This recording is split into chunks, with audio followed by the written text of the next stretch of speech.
have to tell you, I'm both challenged and excited. My excitement is I get a chance to give something back. My challenge is the shortest seminar I usually do is 50 hours. And I'm not exaggerating. I do weekends, and what I do more than that, obviously, coach people, but I'm into immersion, because how'd you learn language?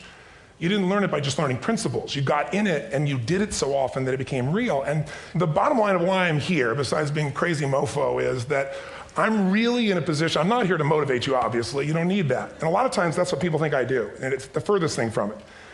What happens, though, is people say to me, well, I don't need any motivation. And I say, well, that's interesting. That's not what I do. I'm the why guy.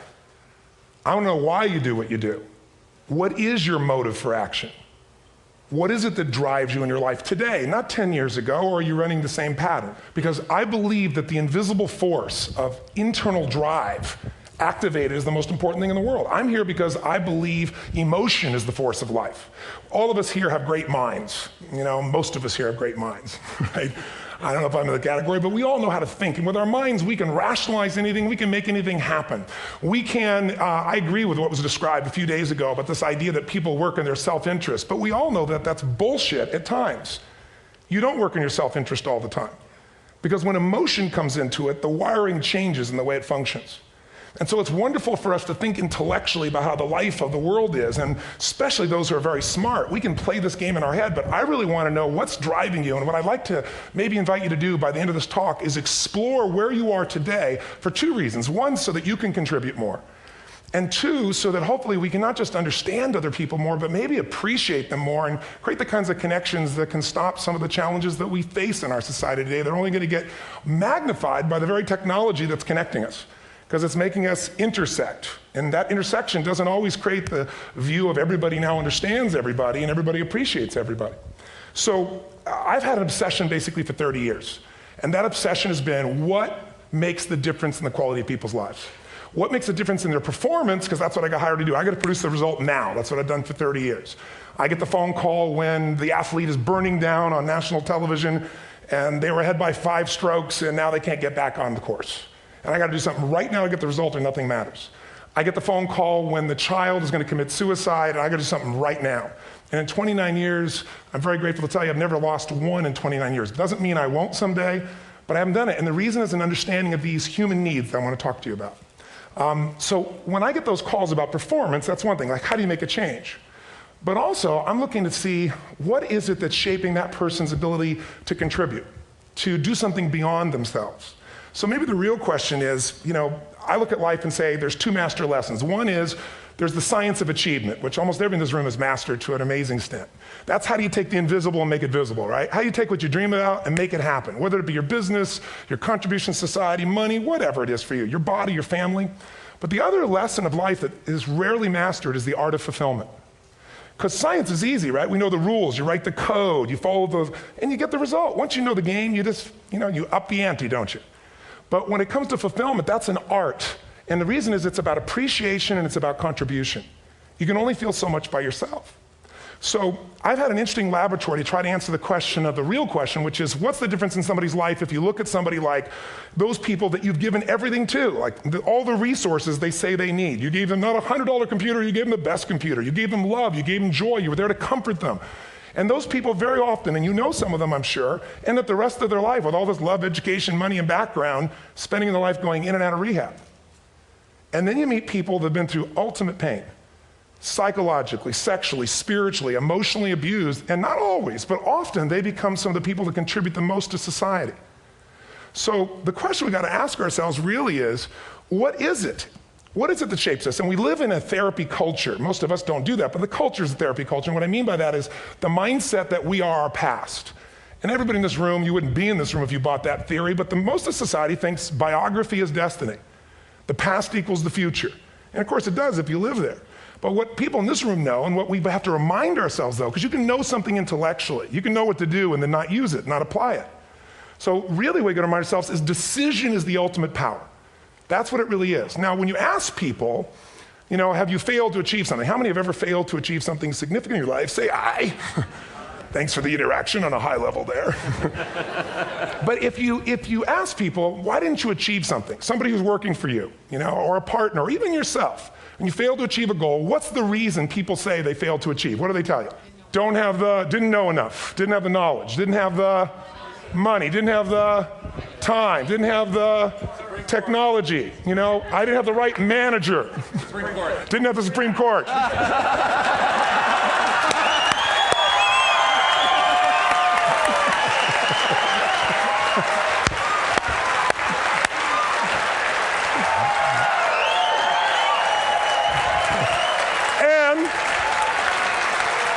And what do all those, including the Supreme Court, have in common? They are a claim to you missing resources. And they may be accurate. You may not have the money. You may not have the Supreme Court. But that is not the defining factor.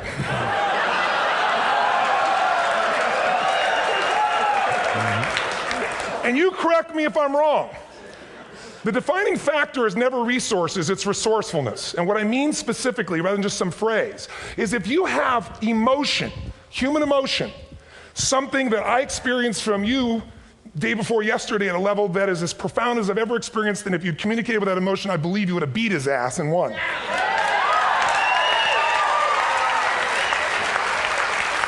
But how easy for me to tell him what he should do. Idiot, Robbins. But I know when we watched a debate, at that time, there were emotions that blocked people's ability to get this man's intellect and capacity and the way they came across to some people in that day. Because I know people that wanted to vote in your direction and didn't, and I was upset. But there was emotion that was there. How many know what I'm talking about here? Say I. So emotion is it, and if we get the right emotion, we can get ourselves to do anything. We can get through it. If you're creative enough, playful enough, fun enough, can you get through to anybody, yes or no? Yes. If you don't have the money, but you're creative or determined enough, you find the way. So this is the ultimate resource, but this is not the story that people tell us, right? The story people tell us is a bunch of different stories. They tell us we don't have the resources, but ultimately, if you take a look here, flip it up if you would. They say, what are all the reasons they have in common? We said that. Next one, please. He's broken my pattern, that son of a bitch. But I appreciated the energy, I'll tell you that. What determines your resources? We've said decisions shape destiny, which is my focus here. If decisions shape destiny, what determines it is 3 decisions. What are you going to focus on? Right now, you have to decide what you're going to focus on. In this second, consciously or unconsciously, the minute you decide to focus on something, you've got to give it a meaning. And whatever that meaning is produces emotion. Is this the end or the beginning? Is God punishing me or rewarding me, or is this the roll of the dice? And emotion then creates what we're going to do, or the action. So think about your own life, the decisions that have shaped your destiny. And that sounds really heavy, but in the last 5 or 10 years, 15 years, haven't there been some decisions you've made that if you made a different decision, your life would be completely different? How many can think of one, honestly? Better or worse? Say I. So the bottom line is maybe it was where to go to work and you met the love of your life there. Maybe it was a career decision. I know the Google geniuses I saw here. I mean, I understand that their decision was to sell their technology at first. What if they made that decision versus to build their own culture? How would the world be different? How would their lives be different? Their impact. The history of our world is these decisions. When a woman stands up and says, no, I won't go to the back of the bus, she didn't just affect her life. That decision shaped our culture. Or someone standing in front of a tank. Or being in a position like Lance Armstrong and someone says to you, you got testicular cancer. That's pretty tough for any male, especially if you ride a bike. Right? You got it in your brain, you got it in your lungs. But what was his decision of what to focus on? Different than most people. What did it mean? It wasn't the end, it was the beginning. What am I going to do? He goes off and wins 7 championships he never won once before the cancer because he got emotional fitness, psychological strength. That's the difference in human beings that I've seen of the 3 million I've been around. Because that's what my lab. I've had 3 million people from 80 different countries that I've had a chance to interact with over the last 29 years. And after a while, patterns become obvious. You see that South America and Africa may be connected in a certain way, right? Other people say, oh, that sounds ridiculous. It's simple. So what shaped Lance? What shapes you? 2 invisible forces, very quickly. 1, state. We all have had times. Have you had a time you did something and after you did it, you thought to yourself, I can't believe I said that. I can't believe I did that. That was so stupid. Who's been there? Say I. Have you ever done something after you do it, you go, that was me. Right? It wasn't your ability, it was your state. Your model of the world is what shapes you long term. Your model of the world is the filter. That's what's shaping us. That's what makes people make decisions. We want to influence somebody, we got to know what already influences them. And it's made up of 3 parts, I believe. First, what's your target? What are you after? Which I believe it's not your desires. You can get your desires to goals. How many of you got a goal, desire, and thought, is this all there is? How many been there? Say aye.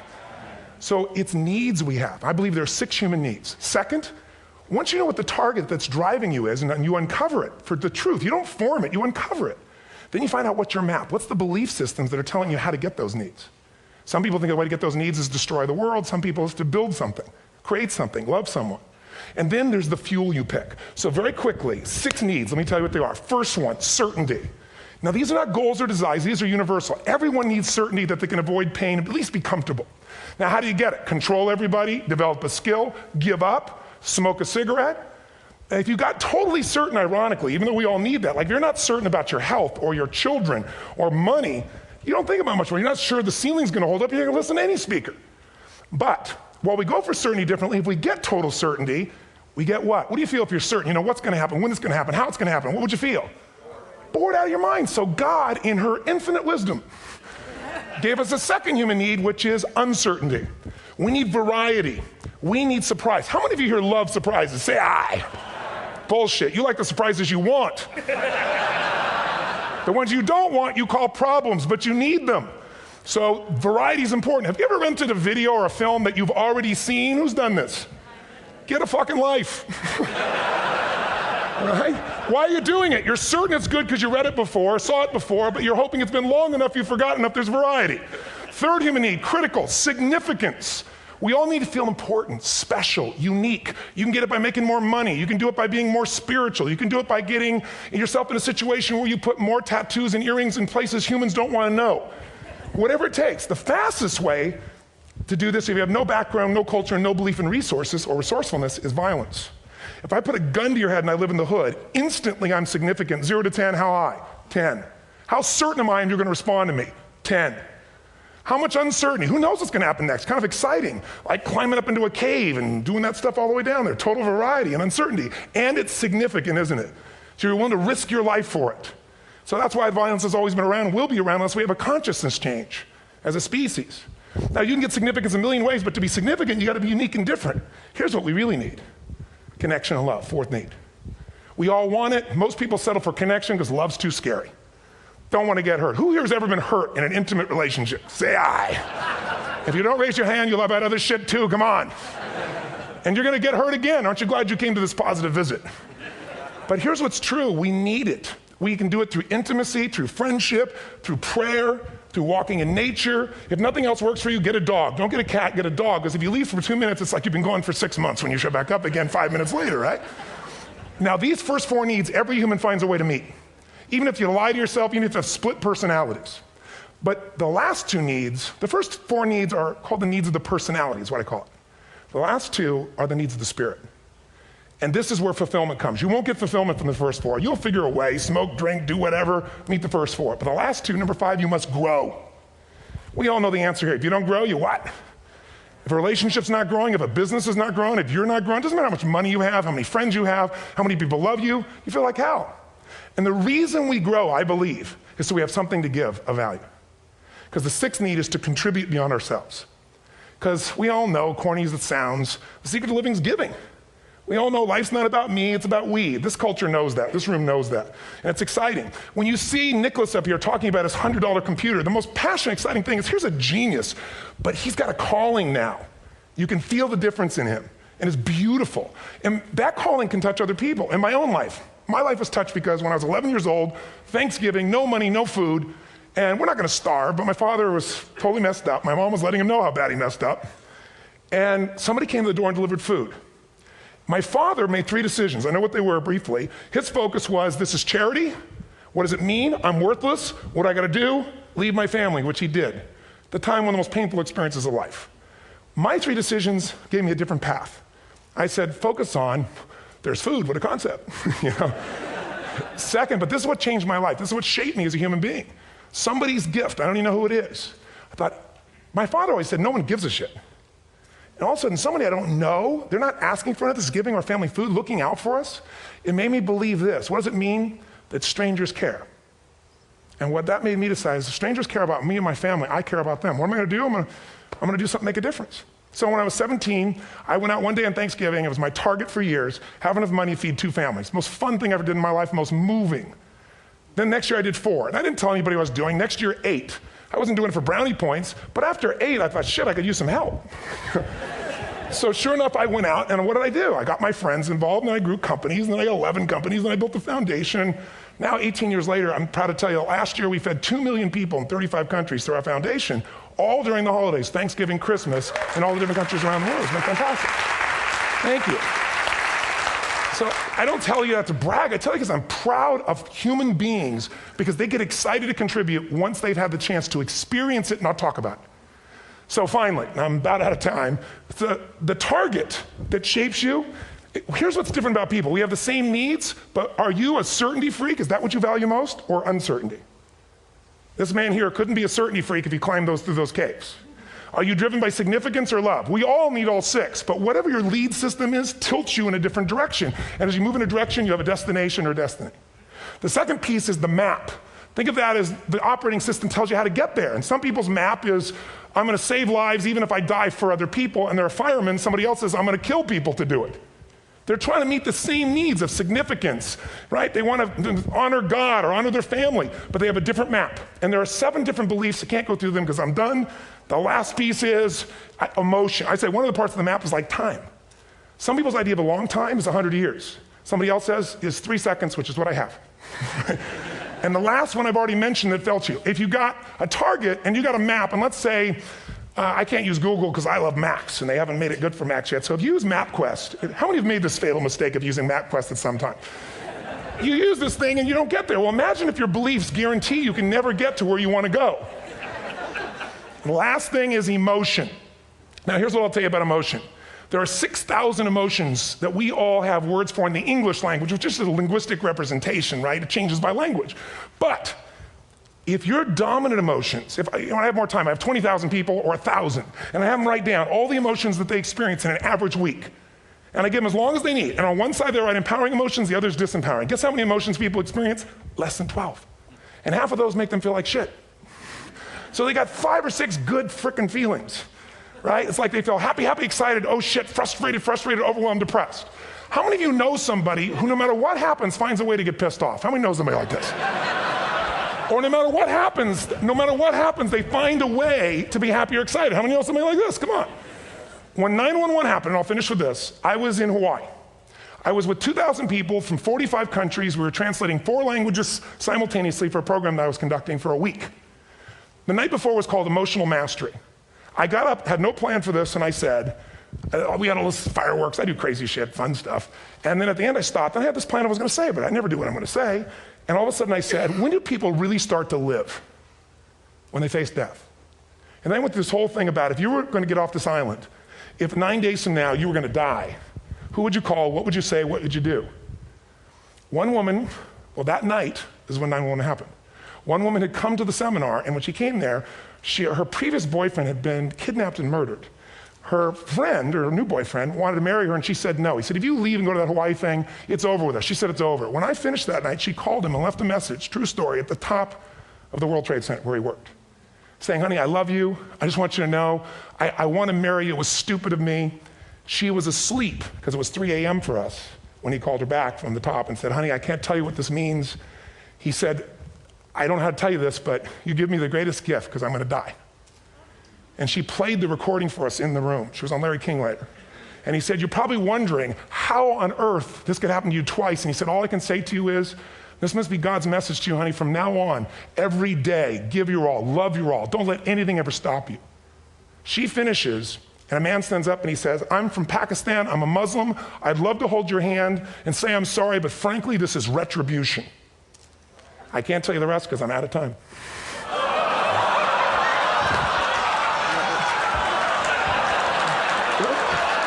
Are you sure? Finish the story. 10 seconds. 10 seconds. No, I want to be respectful. 10 seconds. All I can tell you is I brought this man on stage with a man from New York who worked in the World Trade Center, because I had about 200 New Yorkers there. More than 50 lost their entire companies, their friends, marking off their Palm Pilots. One financial trader, this woman made of steel, bawling. 30 friends crossing off that all died. And what I did to people said, what are we going to focus on? What does this mean, and what are we going to do? And I took the group and got people to focus on, if you didn't lose somebody today, your focus is going to be how to serve somebody else. There are people, there was one who got up, she was so angry and screaming and yelling. She wasn't from New York, she's not an American, she doesn't know anybody here. I said, you always get angry. She said, yes. Guilty people got guilty, sad people got sad. And I took these two men and did what I call an indirect negotiation. Jewish man with family in the occupied territory, some New York who would have died if he was at work that day, and this man who wanted to be a terrorist, and made it very clear. And the integration that happened is on a film, which I'll be happy to send you, so you can really see what actually happened instead of my verbalization of it. But the two of them not only came together and changed their beliefs and models of the world, but they worked together to bring, for almost 4 years now, to various mosques and synagogues, the idea of how to create peace. And he wrote a book, which is called My Jihad, My Way of Peace. So transformation can happen. So my invitation to you is this. Explore your web, the web in here.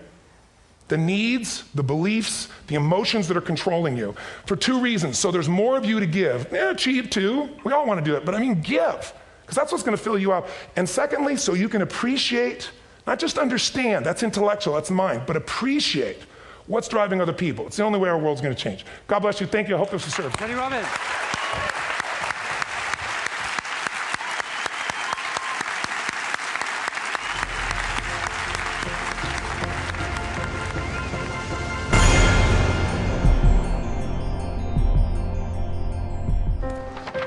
What if great ideas weren't cherished? What if they carried no importance? Or held no value?